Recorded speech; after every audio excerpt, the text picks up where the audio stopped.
Howdy once again everyone, and let's get straight into testing the living daylights out of one of Nikon's best and most expensive new portrait lenses. For their mirrorless Z mount cameras, the Z85mm f1.2s. Its price of £2,600 here in the UK, or about $2,600 is prohibitive for sure, so there's no way I'd have been able to test it without Nikon UK loaning me one for a couple of weeks, for which I'm thankful. But this is still going to be a totally independent review. If this lens has any faults, we'll snuffle them out for sure. And as I mentioned, this is a dream lens for portrait work, as well as being useful for subject or perhaps event photography, especially wedding photography. f1.2 lets a ton of light into your camera for shooting indoors or in darker situations, as well as getting your backgrounds very dramatically out of focus. You never forget the first time you shot with an 85mm f1.2, so it's no wonder more and more manufacturers have been putting them to market in recent years. The disadvantage of an f1.2 lens like this is not only its very high price, but also, as you can see, its rather gigantic size. This thing is big, even for a lens of this type, and at over 1.1 kilograms or a bit over 2.5 pounds, it's really heavy too. This thing will balance best on a bigger camera body, but it does handle beautifully, as you'd expect for an optic in this price range. It has good weather sealing, an auto manual focus switch at the back, one of Nikon's smooth turning customizable control rings at the back also, an extra function button, as well as a very large rubberized manual focus ring, which turns very smoothly. The focus motor responds very well and precisely to it being turned, although as you can see here, the lens suffers from considerable focus breathing, zooming in rather, as you focus more closely to your subject. The lens's autofocus motor is silent, accurate, and pretty fast, as you can see here. It's possible to get even faster mechanisms than this, but considering the large internal glass elements that need to be pushed and pulled around, this is a very good speed. The lens's filter thread size is a large 82mm, and it comes with a big plastic hood. It does not feature image stabilization, but virtually all of Nikon's Z mount cameras have it built in anyway. Overall, this is exactly the kind of build quality we all want to be seeing at this price point, but do not underestimate this thing's size and weight. It really is a bit of a behemoth. Alright, let's look at image quality now. I'll be testing it today on a Nikon Z7 camera with its full frame 45 megapixel sensor. In-camera corrections are turned on. In the middle of the image we're seeing great sharpness and very good contrast. Let's take a look in the corners. They are looking just a touch softer now, with a little haziness on contrasting edges, right in the very edges, but still this is overall a great image considering we're shooting at f1.2.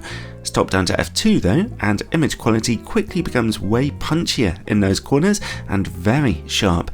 And back in the middle at f2, image quality goes from being great to being essentially razor sharp. Here's f2.8, where the middle continues to look perfect and the corners now look even better than ever, and from f4 to f8 the lens is razor sharp from corner to corner. Stop down as far as f11 or f16 and we begin to see some softening due to the effects of diffraction. Overall, the 85mm f1.2 is a fantastically sharp optic no matter what you do with it, even on a 45 megapixel camera, although I was hoping for just an edge of extra sharpness than the lens was providing at f1.2, especially in the corners. Alright, let's turn off those in-camera corrections now and look at distortion and vignetting. The lens projects negligible pincushion distortion, barely even noticeable. The corners, unsurprisingly, look a bit dark at f1.2. At f1.4 though and f2, they brighten up very quickly, so this is a great performance.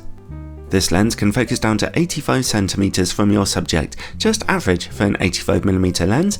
Close-up image quality is just a little softer at f1.2, although pleasingly, we don't see much in the way of colour fringing.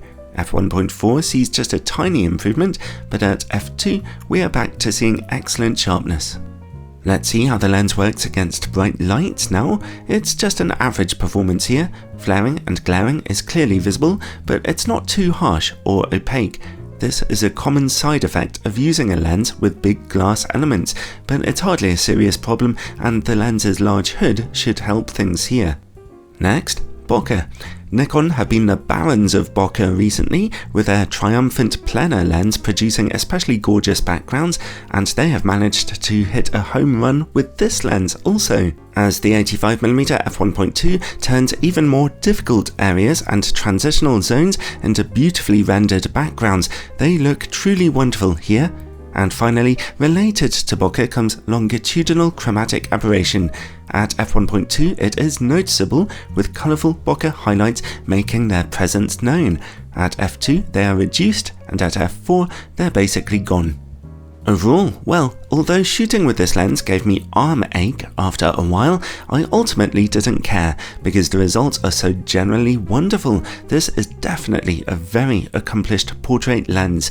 There are other competing 85mm lenses on the market today which are marginally sharper than this one, especially in image corners at the brightest aperture, but really it doesn't matter, because the level of sharpness and contrast this Nikon lens has to offer will totally blow you away, and the portrait and subject pictures it produces are nothing short of stunning.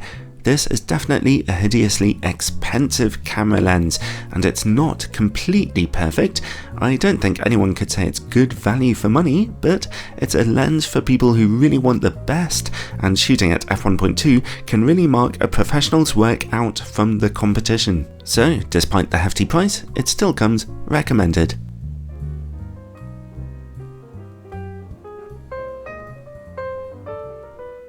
Okay, thanks for watching everyone. I'm so glad to have finally tested that one out. If you find yourself checking out my reviews often, then check out the link to my Patreon page in the description below. There, supporters get all kinds of exclusive bonus content, plus a warm, fuzzy feeling deep in their hearts for helping to keep these sponsorship-free videos coming. Take care and God bless everyone.